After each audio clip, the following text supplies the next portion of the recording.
¿Qué tal, mis queridísimos amigos de Consentido? Hoy estamos con un consentido de alguno y vamos a decirlo de entrada, no tan consentido de otro. Es un hombre muy conocido en Guatemala, bastante polémico por lo que hace, es melómano, comunicador, él es Jorge Sierra. Hola, ¿cómo está, Jorge? Muy buenas, Beatriz, gracias por recibirme y a ver qué tal. No, es cierto lo que has dicho. ¿De verdad que sí? Es que es cierto, yo no lo niego. Bueno, usted tiene muchas facetas, es periodista, es locutor, es crítico de música. ¿Qué fue lo primero en su vida? Lo primero fue la radio. Yo abordé la radio en 1976 y empecé a sacar mi primer programa. En aquel entonces pues era de rock progresivo, era rock sinfónico. Y a eso se dedicaba ese programa que se llamaba Antena Universal en una estación AM. Pero para llegar a ese punto, antes tuvo que haberse enamorado del rock. ¿Se recuerda usted que de niño le gustara la música? ¿O cómo se enamoró de la música? Por supuesto, a través de la radio. La radio ha sido como, digamos, ha sido una fuente de información para mí, desde niño. Y yo escuchaba todas esas canciones de rock, de soul, me encantaba siempre el soul. Y también esto fue, digamos, las radios influyeron mucho. Por ejemplo, yo recuerdo perfectamente el trabajo de Radio Juventud, que existió más o menos en 1972. Era una radio atípica, por cierto, que reseño en una de las publicaciones que acaba de salir de Flaxo, que se llama La Historia Reciente de Guatemala, Historia Reciente 1954-1996, que acaba de salir publicada. Y ahí hablo de esta radio que se llama Radio Juventud, que era típica, te digo, porque no ponían anuncios. Empezaba a las 10 de la mañana, terminaba a las 2, 3 de la mañana. No les gustaban los anuncios, solo ponían algo de Salvavidas Roja, dejaban ir los discos enteros. Era una radio atípica que se convirtió con el tiempo en un eje de la contracultura en aquel entonces. Luego también otra radio que me influyó fue Radio Exclusiva, de la que hice amistades, de la que conocía gente. Bueno, mi hermano mayor ponía música en inglés y era la 980, que después fue Radio Exclusiva. Pero esas dos radios me marcaron mucho a mí, y el tema del rock no se diga. Es decir, yo viví cuando surgían todas aquellas bandas, Black Sabbath, y antes estaba Adam Blessing, estaba La Crema, todos esos grupos, ¿no? O sea, no oía radio como ponerle el volumen a la radio e irse a hacer todas las cosas. Usted realmente le ponía atención a lo que escuchaba. Y en la noche, a veces me ponía a buscar en banda corta, también radios, y me gustaba escuchar las bandas cortas, y a bajo volumen porque no quería despertar a mi madre o a mis hermanos, ¿no? Y que de alguna manera también estas radios atípicas de las que me habla, pues me imagino, oyéndolo hablar, veo la influencia que tuvieron en usted, no solo musicalmente, sino en cuanto a la postura, en cuanto a la filosofía. Fíjate que hay una cosa curiosa, porque yo también he sido un coleccionista de revistas. ¿Ah, Recuerdo sí? que Esa no la yo sabíamos. compraba revistas de sonidos, una revista que se llamaba Sonidos, otra que se llamaba Pelo, era argentina, Sonidos era mexicana, y compraba revistas de música. Me iba también existía antes un lugar que se llama el Palacio de las Revistas, que queda a la vuelta que queda en la 12 calle, entre Sexta y Quinta Avenida, a la par de Pastelería Simón, ¿sí? Y entonces ahí había el Palacio de las Revistas, ahí iba yo y compraba una que se llamaba Hit Parade, que era en inglés. Entonces yo miraba las revistas y lo que hacía era, como estudiaba mecanografía, hacer acopio de la información de un artista de las diferentes revistas. Como que le hubieran estado pasando un examen del colegio donde dijeran, haga un resumen. Como que estuviera haciendo un acopio de todos los cables de prensa. Ajá. ¿Sí? Y para hacer una sola nota. Y yo lo hacía así. De puro placer. De puro placer, por puras ganas de hacerlo, ¿no? Y me gustaba hacerlo, y aún mantengo, porque hice un file así, es casi como un libro para mí, y ahí lo guardo todavía. Sería lindísimo yo que lo lo hacía enseñara. en mecanografía y todo, lo hacía a máquina y todo. ¿Y ahí fue donde surgió entonces la idea del periodismo? No, es decir, yo ni siquiera pensaba que iba a ser periodista.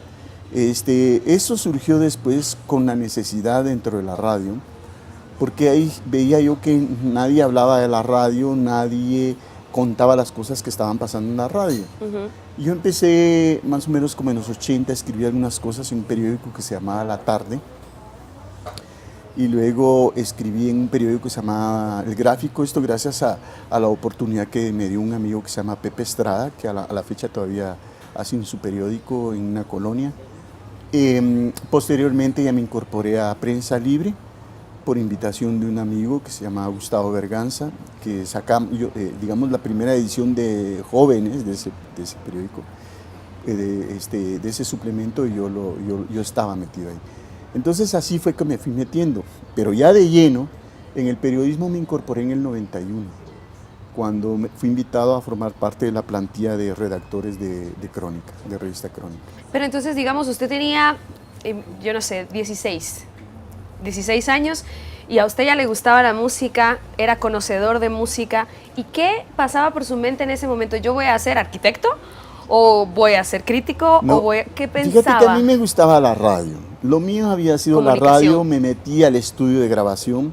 De hecho, te voy a decir una cosa, yo descubrí un mundo musical enorme en el estudio de grabación, porque cuando me llamaron por primera vez para ser grabador en esta estación AM, en la DX se llamaba, dije, voy a tener que hacer anuncios y tengo que saber qué música hay para buscar, ubicar, para que sea adecuado al anuncio.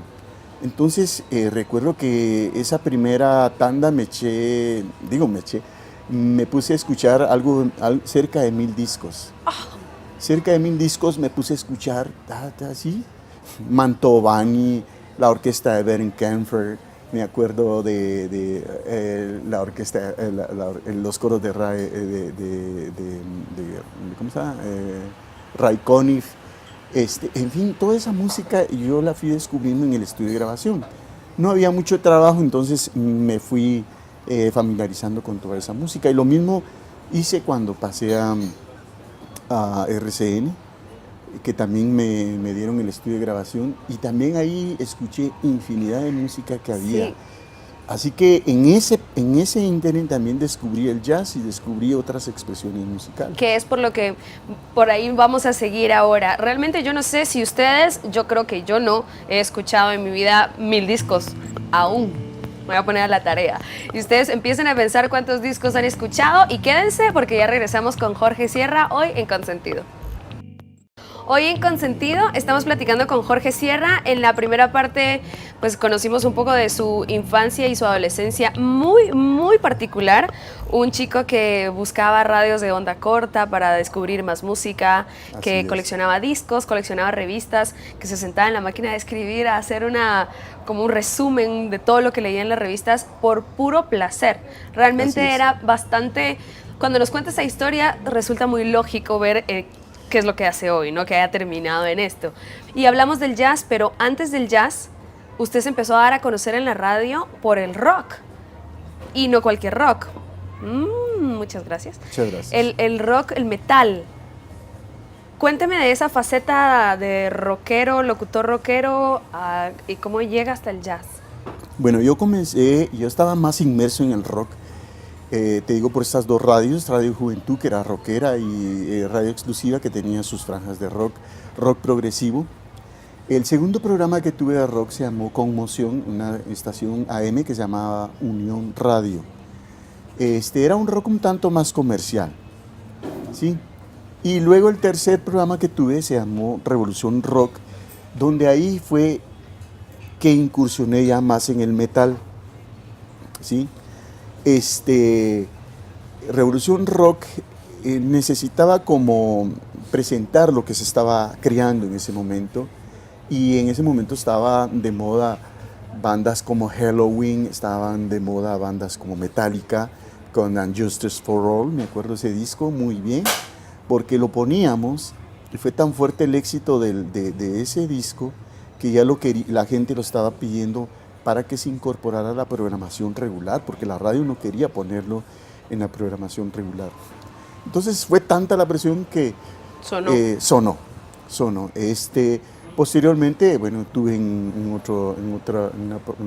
una radio en línea el tema el programa que se llamaba Gran Debut.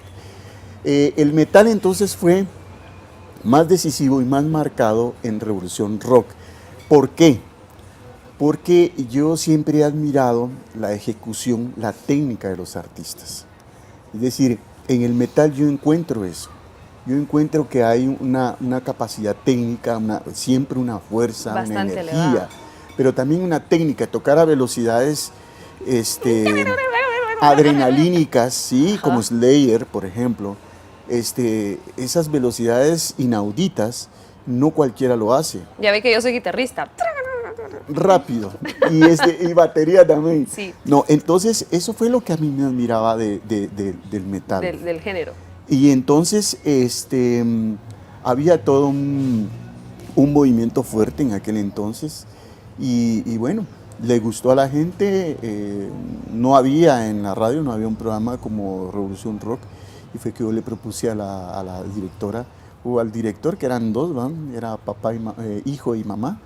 Entonces fue que ellos aceptaran que yo sacara ese programa, y así fue como lo tuve durante 3 años, ¿verdad? Y luego, ¿cómo Todos fue los viernes. evolucionando hasta llegar al jazz? No, el jazz fue antes. Vamos a ver, el jazz fue entre Conmoción y Revolución Rock. Ah, Sí, eso fue un descubrimiento, te digo, eso ocurrió precisamente cuando yo decía, hay un tipo de música que me gusta. Y recuerdo que el primer disco que compré fue uno de George Benson, un disco que se llama Breathing. es que entró desde el principio con buen pie a conocer el En jazz. 1973. Sí, pero había una música, yo no identificaba qué era hasta que después que me di cuenta que era el jazz. Pero ¿qué pasó? Que yo quería saber más de música y yo tenía mucha información en el mundo del jazz, porque existe la crítica de jazz, existe todo el análisis de la música de jazz desde 1917. O sea que para 1970 y pico, que yo empezaba en la música, había mucha información, no así del rock, no así del metal o de otros géneros o del pop, pero del jazz sí habían ya, digamos, más sesudas, más análisis más sesudos sobre esa música. Entonces fue por ahí que yo me entré a la música, a conocer un poco más qué era eso de ritmo, qué era eso de armonía, qué era eso de ¿cómo se llama? De improvisación, de ejecución, Todo eso, de todo. exactamente. Así que por eso es que yo conocí la música a través del jazz. Sí, pues entonces ahora todo me va cuadrando. Usted consumía estas revistas y ahí se fue instruyendo sin saberlo, porque Ajá. no fue a propósito, se fue instruyendo en cómo se hacía una crítica musical, en cuáles eran los aspectos que se estudiaban, en qué era lo importante de notar, de hacer ver a todos los demás que leían esa crítica. Se estaba instruyendo porque no hay tal cosa como una escuela para ser crítico de música. Bueno, ahora ya existen, por lo menos en España existen ya algunas escuelas que están dando esto, pero ciertamente en Guatemala no existe. Y a la fecha ¿Y cómo llegó? no existe. Sí, usted es el único. ¿Cómo llegó a empezar entonces a hablar de música y de la música de Guatemala? A sentarse y decir, bueno, mucha, nada de que arriba Guatemala querramos lo guatemalteco, Bueno, esto está horrible. Yo tomé el ánimo cuando estaba en Revista Crónica por la confianza y porque creía yo que ya tenía un bagaje que había acumulado de conocimiento de música. Entonces ya me sentí un poco como valiente para hacerlo. Y en Revista Crónica, en efecto, comencé a hacerlo. Empecé a hacer mis primeros comentarios de música, comentarios de discos, los comentarios de los conciertos y hacer más entrevistas. Y yo tenía ya esa, digamos, carta blanca para escribir sobre música. Y fue que yo tomé el ánimo de empezarlo a hacer. Eso fue más o menos a partir de 1991 para arriba, para la fecha. ¿Y qué necesita tener una persona? ¿De qué manera se alimenta usted, digamos, para poder sentarse y ser lo más objetivo posible? Porque en este caso no se trata o de rock o de jazz o de un género que necesariamente le guste. Ajá. Se trata de realmente ser lo más objetivo posible y sentarse con ojos de niño a ver salsa, merengue, ska, Así es. lo que sea. ¿Cómo Así es. pasa eso? Bueno, a ver, primero hay que saber un poco las capas que tiene la música, porque cuando tú escuchas hay varias capas. Y yo me di cuenta, bueno, yo después, por ejemplo, un libro que es muy importante que yo les recomiendo a la gente es un libro de Aro Copland, es Cómo escuchar música. Este, ahí te das cuenta tú que hay varias capas para escuchar, desde las armonías, desde el ritmo, desde, ¿cómo se llama?, la melodía, eh, este, y desde los timbres que utilizan. Todos esos 4 aspectos, esas son las 4 pieles que tiene la música, entonces uno le pone interés, ¿verdad? Ahora, digamos que a mí no me cuesta mucho criticar funk, o reggae, o rock, o jazz, o a un clásico no me cuesta mucho, pero sí, por ejemplo, músicas en las que no estoy, digamos, como muy fuerte, como lo es el norteño, pero sin embargo he tenido que hacer el ejercicio de escuchar eso.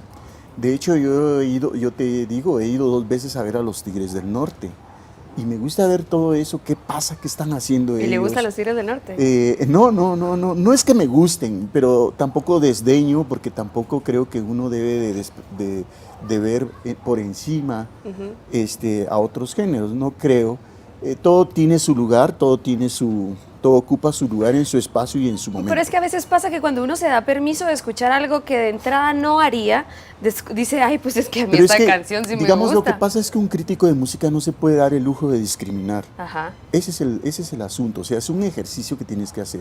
Existen especializaciones, pero en Guatemala tampoco te puedes dar el lujo de especialización. En España alguien se puede especializar solo en flamenco y perfectamente. Alguien se puede especializar solo en ópera y está re bien. Pero en Guatemala no te puedes, acaban porque los eventos. hace falta que el artista tenga un feedback, que el público también tenga otro feedback. Y sí hace falta un poco el tema de la crítica en la música en Guatemala. Y como no hay ese ejercicio, por eso levanta roncha la crítica, ¿no? Levanta Porque roncha. No hay ejercicio de eso. Digamos, a finales de los 80, a mediados de los 80, a finales de los 80 en Guatemala, antes de los 85, 86, no había crítica a los diputados, a la clase política. Hoy por hoy se hace esa crítica a diario. Y es de lo más normal. Y es de lo más normal. Yo pienso que así debería de pasar también con otras esferas. Sí, para mí el pensamiento crítico en general es algo que nos hace falta en muchos aspectos. Totalmente. Y ya vamos a seguir conociendo más de Jorge, que se dan cuenta ustedes que tiene mucho que contarnos. No se muevan, que ya regresamos en Consentido. Bienvenidos de regreso, estamos en Blue Tree disfrutando unas bebidas espectaculares. Les recuerdo que tienen más de 50 bebidas a base de café, increíble. Yo me estoy tomando un frappé con mandarina, imagínense ustedes. Usted está disfrutando un chocolate, aquí hay para todos los gustos. Y hoy estamos muy a gusto, por cierto, platicando con Jorge Sierra. Ya conocimos sus inicios de adolescente, cómo llegó la radio, cómo fue lógico que se convirtiera en un crítico de música, a pesar de que era el único. Usted se inventó ese camino, sacó el machete y dijo, bueno, no hay, yo lo voy a hacer, a pesar también de que eso significaba ganarse muchos enemigos. Así es, y buenos. Y buenos enemigos. Hay gente que le ha dejado de hablar, que le ha escrito cartas así maltratándolo. Totalmente. El último comentario que leí la semana pasada, me decían que parecía una vieja chismosa y sabelo todo. Entonces ya estoy acostumbrado yo a eso. Pero sí, yo tengo claro que hacer crítica no es para hacer amigos, eso ya lo tengo yo claro. Pero tampoco para acumular odios.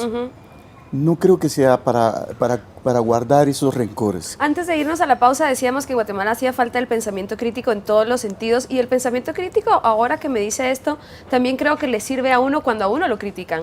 Totalmente. Cuando a uno le están dando una calificación, totalmente, si uno se lo toma todo personal, no camina a ninguna parte. Hace falta también ese pensamiento crítico para leer los comentarios de una manera positiva y que alimente, ¿no? Totalmente. Te voy a decir una cosa. Digamos, esa idea que a mí me parece a veces ingenua o a veces también negativa, de que porque es artista, porque es artista nacional, hay que apoyarlo. Yo pienso que sí hay que apoyarlo y reconocer sus virtudes, pero también hay que hacerle ver sus errores. Creo yo que es el verdadero apoyo. Porque lo que sucede es de que si... Bueno, hay muchas cosas que te tengo que decir, pero la prensa hoy por hoy en Guatemala es muy blanda. con los artistas, es muy blanda, es muy consciente demasiado al artista y no lo cuestiona, ¿sí? Y hay que cuestionar su oficio. Para Además estimularlos. necesitamos altos estándares de calidad. Ajá. El mismo Rodolfo, el guatemalteco, ahorita se me olvidó, Rodolfo el apellido, decía, mira, tú pones el estándar de un cantante guatemalteco y pongo aquí a Alejandro Sanz, los estándares de producción, de calidad, de diseño, de realización, es verdaderamente, vemos que hay una grada muy alta. Que si no se dice la verdad se les está haciendo daño, porque yo pongo una Totalmente. canción de Lady Gaga Ajá. e inmediatamente programo una canción que no compite ni siquiera, le estoy perjudicando a ese tema, porque esto Totalmente. se oye de este tamaño y yo estoy Ajá, así como una hormiguita. exactamente, y eso es lo que pienso que los músicos en Guatemala no se ponen altos estándares, y en todos los niveles, no solo estoy hablando en pop, en todos los niveles está pasando eso. Hay que quitarse también un poco la idea de que el artista recibe caricias fulgurantes de las alas de las musas. No, él es como una persona como cualquier otra, y que si llega, por ejemplo, un médico llega a ser buen médico por el ejercicio. aprendizaje, el ejercicio y el perfeccionamiento. Lo mismo para el músico, a través del aprendizaje, del conocimiento, el estudio y perfeccionamiento. De manera que todos estamos sujetos vamos en esa carrera. Yo también tengo que mejorar. Yo acepto cuando me hacen críticas, porque el mismo derecho tengo yo a criticar como las demás personas hacia mí. Ahora, lo que yo no soporto es que tras la crítica que se me haga venga el insulto, que es otra cosa totalmente diferente. Es que somos muy agresivos, porque sobre todo cuando se nos yo he ataca. insultado, yo en ningún momento he insultado a alguien, pero viene el insulto, es decir, vamos a ver, estamos como que damos un golpe, ¿no? Un golpe así a la boca del estómago para que se vaya, cuando debería realmente ser, deberíamos usar la razón para dialogar, intercambiar ideas, que eso produce mucha información. Ojalá este programa sirva con que haya una persona que se siente un segundo a pensar, pues sí, de eso va la crítica. Nos cambia un poco la manera de ver Totalmente. la crítica. La crítica para mí es un intercambio de información. Antes de llegar a la dinámica de este tercer segmento, que se la explico de una vez, es una serie de palabras elegidas para usted, para que me responda de manera, con una palabra, con una frase, cortita. Pero antes de eso, cuénteme rapidito sobre Bohemia Suburbana, porque entre todas sus facetas de crítico, melómano, coleccionista, etcétera, también fue manager de Bohemia Suburbana. He sido manager de Bohemia Suburbana, de otros grupos, y también he sido productor de eventos. De hecho, acabamos de realizar la Avenida de Paquito de Rivera. Entonces, bueno, eso también forma parte de, digamos, tiene que ver con el oficio de la música, aunque a veces crea un poco de conflicto de intereses, ¿sí? En ese sentido, por eso trato de no involucrarme en actividades para que no haya ese conflicto de intereses. Y si es explícitamente, digo que eso yo lo hago, yo no hablo bien de esa actividad o no hago una crítica de esa actividad. Sí, es decir, se abstiene de hacer la yo crítica. me abstengo, que lo haga otro, no yo, ¿verdad? Creo que es parte de una ética que tenemos los periodistas. Bueno, entonces en esta parte le hago las palabras, porque se nos acaba el tiempo. Guatemala. Mi país. Su disco favorito. No. No, dígame uno de jazz y uno de rock. Bueno. No sé. Difícil. Me lo pones difícil. El Led Zeppelin 2 de jazz, te puedo decir, un disco que no tenga desperdicio, no sé. Foreplay, Between the Sheets, puede ser. Vamos a buscar esos. Ahora tengo canción favorita y no le voy a pedir que me dé un título, sino que me describa cuál es una canción que para usted puede convertirse en una favorita. ¿Cuáles son las características de una canción favorita? A ver. Entonces, que tenga una buena letra, que tenga una buena armonía, que esté. ¿Cuáles son las características que hace que usted diga, esa es una canción favorita para Jorge Sierra? Bueno, que tenga una excelente melodía, que tenga una estupenda voz, que tenga unas armonías verdaderamente embellecedoras. Es que hasta me estoy imaginando la canción, ¿sabes? ¿Ah, sí? ¿Y está Sí. pensando en alguna en específico? Sí. ¿Cuál? Se llama, bueno, hay varias, pero una de ellas es Skylark con Katie Lang. ¿Alguna columna que usted recuerde que le haya causado problemas? O sea, o la que más problemas le ha causado. Con Alush Nahuel. ¿Ah, sí? Sí. ¿Hace poco o hace mucho? Hace mucho. Fue una de las primeras donde pidieron mi cabeza. Y sí fue así muy visceral por parte de los miembros de Alush Nahuel. Que además eran, bueno, siguen siendo importantes, pero en otra época eran Eran vacas la sagradas. supremacía de la música. Lo más importante para la música en Guatemala, ¿qué cree usted que es? Yo creo que es aprendizaje y cultura musical. ¿Y nunca le hubiera gustado ser músico? Es la última pregunta. Esa Fíjate tiene que- que ser una pregunta para Fíjate usted. que no, ¿No? no. ¿Nunca le llamó la atención ningún Bien, instrumento? me llamó la cantar? atención, de hecho estuve en el conservatorio 2 años y el segundo año ya estuve un poco de piano, pero no se me dio mucho la disciplina académica del músico pero que ya estaba notorio de que me gustaba la música. Sí, se nota en sus Yo soy columnas. músico de corazón, yo digo que yo soy músico de corazón, como también lo es, te digo, el investigador Igor de Gandarias, que hoy no hace música, pero es un gran investigador de música, es doctor en música. Y lo hay en todas las carreras, en todas las disciplinas de arte, hay críticos y hay quienes ejecutan. Muchísimas gracias por darnos este No, tiempo, muchísimas gracias por a ti, el Bea, y a todo chocolate. el equipo por haberme recibido. Y La hemos pasado bueno, muy bien. Pues igual, muchas gracias. Ustedes sigan con 1850 y nos vemos la próxima semana en Consentido.